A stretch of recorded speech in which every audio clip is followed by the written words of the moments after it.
नमस्कार दोस्तों, आप सभी का स्वागत है कहानी आपकी और मेरी ग्रहों की ज़बानी यूट्यूब चैनल के ऊपर में। इसमें आज जो हम लोग सब्जेक्ट के ऊपर डिस्कशन करने वाले हैं वो है वृश्चिक लग्न। वृश्चिक लग्न का दिसंबर मंथ का प्रेडिक्शन के ऊपर। और इसमें हम लोग ये जानेंगे कि दिसंबर के अंदर में स्कॉर्पियो लग्न यानी कि वृश्चिक लग्न का किस तरह से ट्रांजिशन के अंदर में इम्पैक्ट पड़ेगा आपकी लाइफ पे और हमारी लाइफ पे।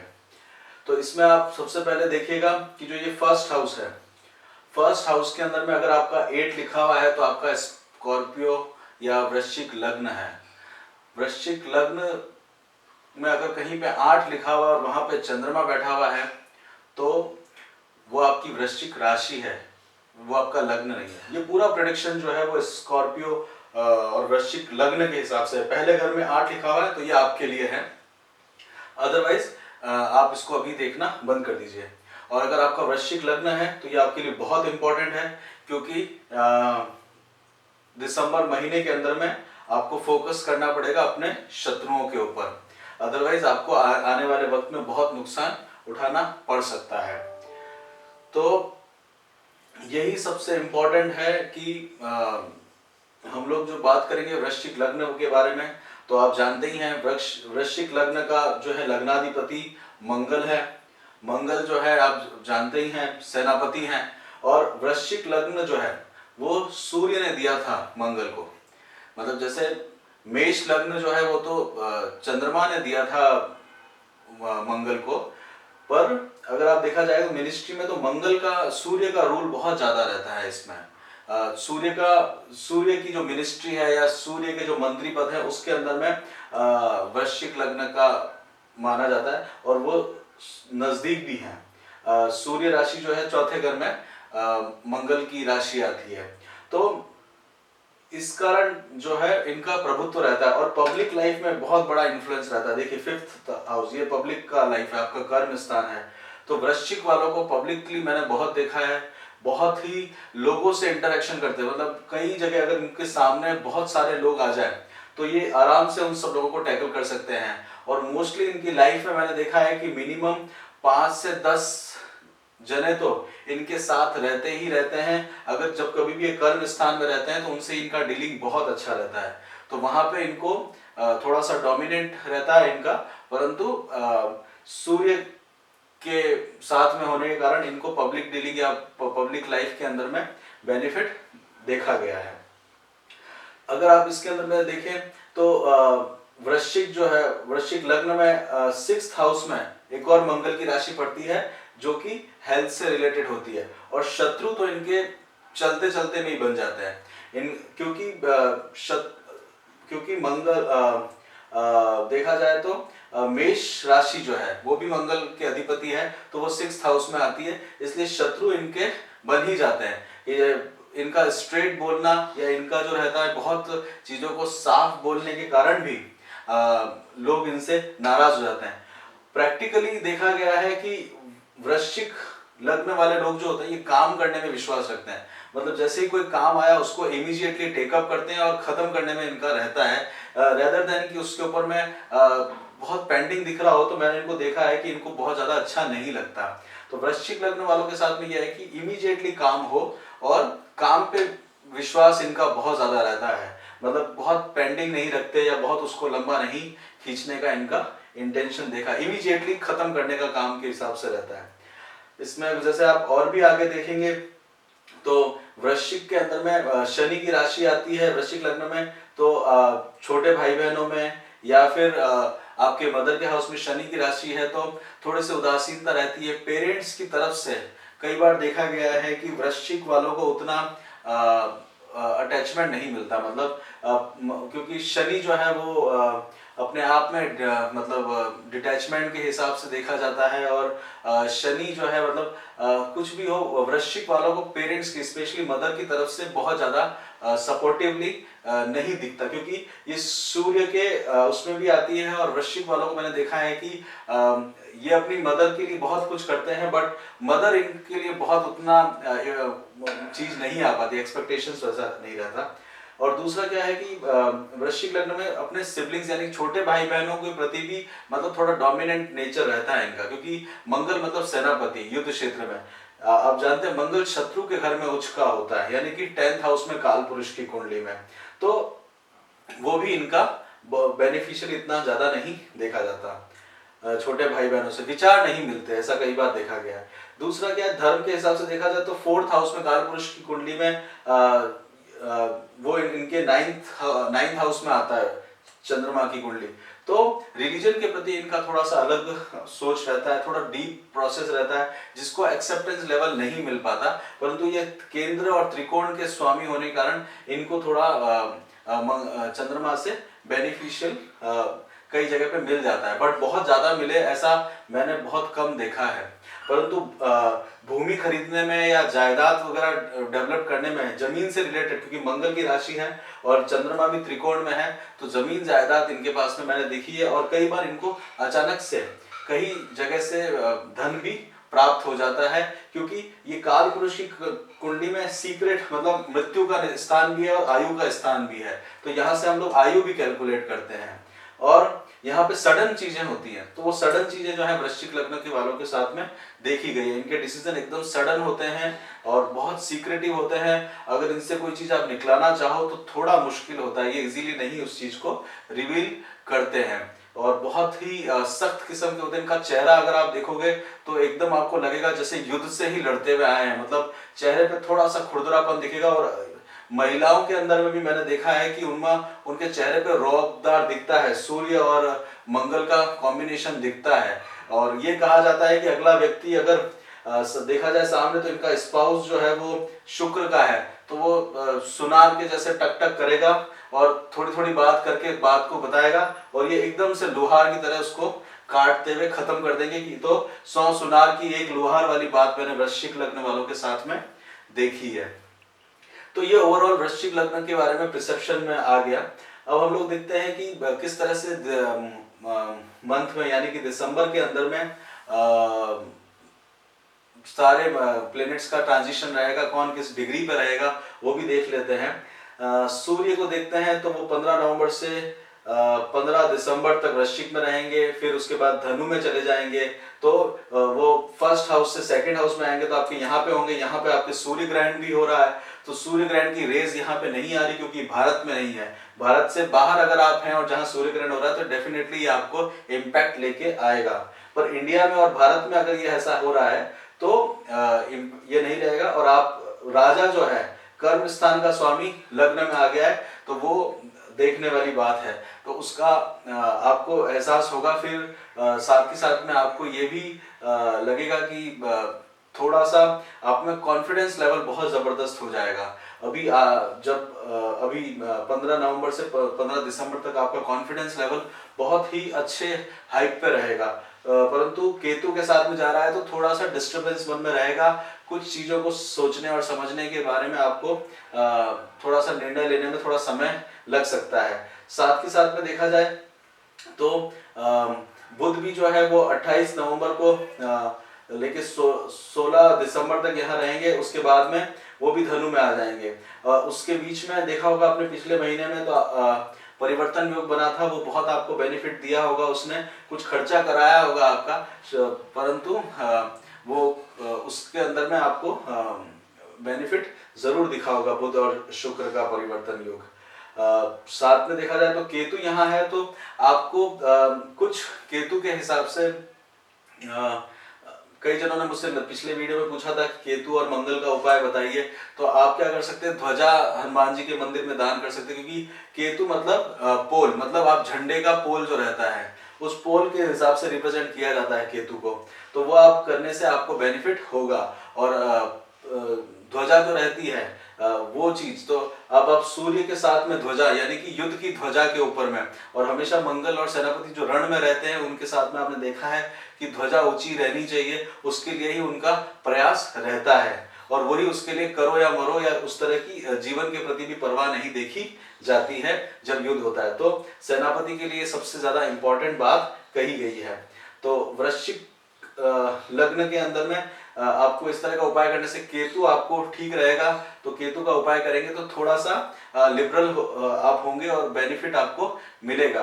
बहुत ज्यादा कड़क हो जाएंगे तो बेनिफिट नहीं मिलेगा, क्योंकि सूर्य उसके बाद धनु में आ जाएंगे, परिवार के अंदर में आ जाएंगे, तो वहां पे धनु की राशि में है, द्विस्वभाव उस राशि के अंदर में है, तो बहुत ज्यादा इम्पैक्ट नहीं लेके आते घर के अंदर में सूर्य सेकंड हाउस में आपके।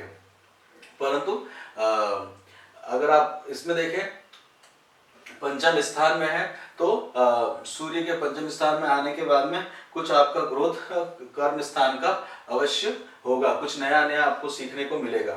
और आप इसमें आगे देखें तो गुरु और शनि का साथ में मूवमेंट आया है, ये बहुत इम्पोर्टेंट मूवमेंट कहलाएगा, क्योंकि गुरु का ट्रांजिशन हमेशा ही से ही इम्पोर्टेंट रहता है।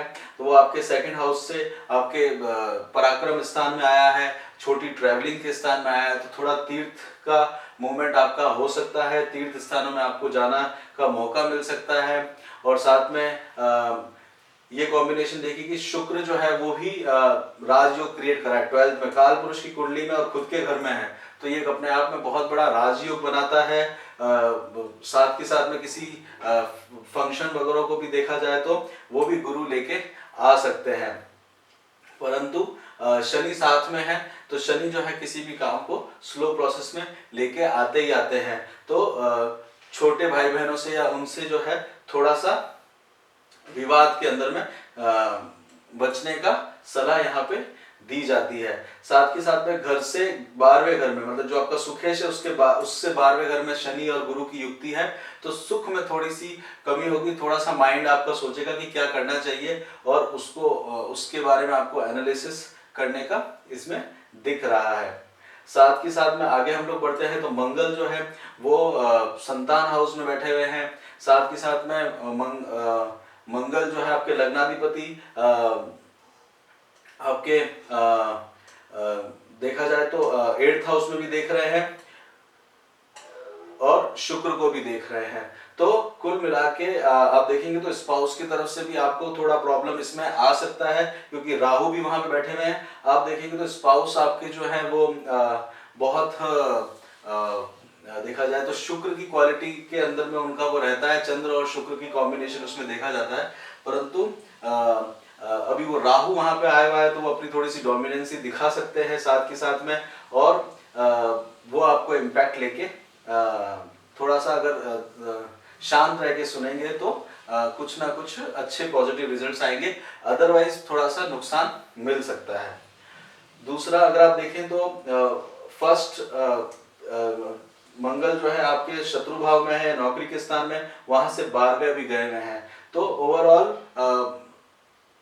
त्रिकोण के अंदर में बैठे हुए हैं, तो आपको बेनिफिट मिलेगा। और गुरु शनि से दृष्ट हैं, तो शनि भी इधर तीसरी दृष्टि में देख रहे हैं, तो आपको काम करवाने का अच्छा, जो आपके अंडर में है उनसे आप काम बहुत इंटेलिजेंटली करवा लेंगे, ऐसा इसके अंदर में देख रहा है। बच्चों की तरफ से थोड़ा सा देखना पड़ेगा, परंतु विद्या को जो है नई चीज को जो है वो आप अगर एक्सप्लोर करना चाहें तो थोड़ा सा ध्यान दीजिएगा, क्योंकि अभी वो समय नहीं दिख रहा है इसके अंदर में, परंतु ये आनंद का समय दिख रहा है। साथ के साथ में अब शत्रुओं ने जो है वो आपके साथ में डिस्कशन करना शुरू कर दिया, तो उनके ऊपर में फोकस होने की बहुत ज्यादा जरूरत है, क्योंकि उन्होंने कुछ एक रणनीति वगैरह जो है वो तैयार कर दी है। अगर देखा जाए तो 12वें घर में मंगल बैठे हुए हैं, तो उनकी प्लानिंग जो है उनको बल जरूर यहाँ पे मिलता हुआ दिख रहा है, तो वो चीज आपको देखनी पड़ सकती है। अगर इन लॉस के हाउस में आप देखा जाए तो बुध जो है वो आपके 8वें और लाभ स्थान के स्वामी है, तो वो आपके केंद्र अभी त्रिकोण और केंद्र दोनों में बैठे हुए हैं, वो सेकंड हाउस में आ जाएंगे, तो वहां से आप देखेंगे तो बोलचाल आपको बहुत ज्यादा पसंद नहीं आती, और अगर आप चुप रहते हैं तो आप फायदा उठा पाते हैं। बोलते ही क्या होता है कि शत्रुता बन जाती है। ये ओवरऑल अगर देखा जाए तो आपका वृश्चिक लग्न कुंडली का इस तरह से दिसंबर महीने का मूवमेंट रहेगा। इसमें आप सबसे इम्पोर्टेंट बात हम लोग आपको बताने वाले हैं वो ये है कि आपके गुड डेज और बैड डेज कौन से रहेंगे, तो गुड डेज रहेंगे 8 से 18 तारीख तक आपका समय न्यूट्रल और अच्छा रहेगा, उसका फायदा उठाइए। 27 से 31 के ऊपर में प्लानिंग वगैरह करके आप अच्छा काम कर सकते हैं। खराब दिनों में 6, 7 तारीख, 20, 21, 25 और 26 रहेगी। उस समय आपको थोड़ा सा ध्यान देना पड़ेगा।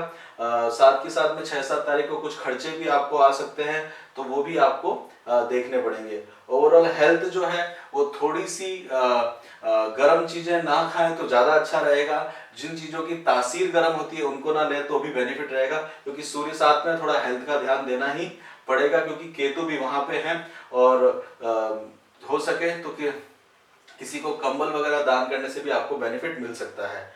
एजुकेशन से रिलेटेड आपको देखा जाए, पढ़ाई अगर आप बच्चे कर रहे हैं तो एजुकेशन के अंदर में थोड़ा सा एग्रेसिव आप दिखेंगे पढ़ने के अंदर में। साथ के साथ में आपको लगेगा जल्दी जल्दी सारा किया जाए, पर उसको थोड़ा सा सोच समझ के करिएगा तो ज्यादा बेनिफिट रहेगा। फैमिली के अंदर में देखा जाए तो फैमिली के अंदर में थोड़ी सी असमंजस हमेशा रहती ही रहती है। आपके इंडॉस के हाउस में भी रहती है और आपके घर में भी द्विज स्वभाव रहता है और आपका स्ट्रेट स्वभाव रहता है। तो फैमिली से आप अभी देखिएगा तो कोई भी चीज का निर्णय करते हुए थोड़ा सा सोचिएगा कि थोड़ा सा बहुत ज्यादा आपको बेनिफिट इसके अंदर में नहीं दिख रहा। साथ में जॉब के साथ देखेंगे तो जॉब आपका है, कर्मेश जो है वो लग्न में आया हुआ है, और लग्न के अंदर में सूर्य आए हुए हैं, तो वो आपको पावर देंगे। साथ ही बेसिकली 14 दिसंबर के जो ग्रहण है उसमें थोड़े से डाउन हो सकते हैं, परंतु अगर आप सूर्य को अर्घ वगैरह देते हैं तो ये बेनिफिशियल रहेगा आपके लिए। और देखा जाए तो बिजनेस अपॉर्चुनिटी में अगर देखा जाए तो बिजनेस का नए रास्ते आपको मिलेंगे और आप खुद भी कोई ट्रैवल कर सकते हैं। कोई लंबा ट्रैवल भी आपके साथ में आ सकता है पैसों के रिगार्डिंग, क्योंकि गुरु की सप्तम दृष्टि जो है लॉन्ग ट्रैवल के ऊपर में दिख रही है, तो वो भी बिजनेस से रिलेटेड आपका काम बन सकता है। साथ के साथ में स्पाउस से रिलेटेड है तो वहां राहु बैठे हुए हैं, तो राहु की जो दृष्टि है वो आपके लाभ स्थान पे भी है। और साथ में हस्बैंड की तरफ से अगर आप देखें तो अगर पुरुष की कुंडली है तो राहु के कारण आपको स्पाउस की तरफ से कुछ खर्चा आ सकता है और कुछ हेल्थ के रिगार्डिंग कुछ खर्चा करना पड़ सकता है। अदरवाइज ओवरऑल ठीक दिख रहा है। ओवरऑल जो स्पाउस को चाहिए वो लेके रहेंगे, उनकी जिद थोड़ी सी आपको सहन करनी पड़ सकती है इस समय में। ओवरऑल अगर आपका देखा जाए तो 4, 11, 17 और 24 को गज केसरी योग रहेगा, ट्रांजिशन रहेगा गुरु का चंद्रमा के साथ में। उसमें से अगर देखा जाए तो आपको आपके लिए जो समय रहेगा वो गुरु तीसरे स्थान में है, तो जब उनका मूवमेंट रहेगा 4 तारीख को और 17 तारीख को, तो वो आपके लिए थोड़ा सा बेनिफिशियल रहेगा। बाकी ओवरऑल न्यूट्रल दिन ही निकलने वाला है। 24 तारीख को भी आप थोड़ा सा फायदा उठा सकते हैं, इसमें दिख रहा है, क्योंकि परंतु 24 तारीख को चंद्रमा 4th खुद की राशि में रहेंगे, तो वो आपको बेनिफिशियली दिख सकता है। कुछ बड़े लोगों से मिलना हो जाए, कुछ इस तरह से डीलिंग हो जाए, वो चीज इसके अंदर में दिख रही है। बाकी ओवरऑल जो है ज्यादा आपको अपने फोकस करना है शत्रुओं के ऊपर में, और आपको पता ही है कि वो किस तरह से अपनी रणनीति बना रहे हैं, तो उसको सीक्रेटिवली आपको ऑब्जर्व करने की आवश्यकता है। इसी के साथ ही हम लोगों का ये वाला वीडियो हम लोग पूरा करते हैं। अगर आपको इसके अंदर में कोई और चीज जाननी हो तो प्लीज लाइक करिए, शेयर करिए, कमेंट करिए और सब्सक्राइब करिए। और हमारी तरफ से कुछ और भी चाहिए, डिटेल चाहिए रिगार्डिंग कैलकुलेशन वगैरह में, तो please comment us. Thank you for listening.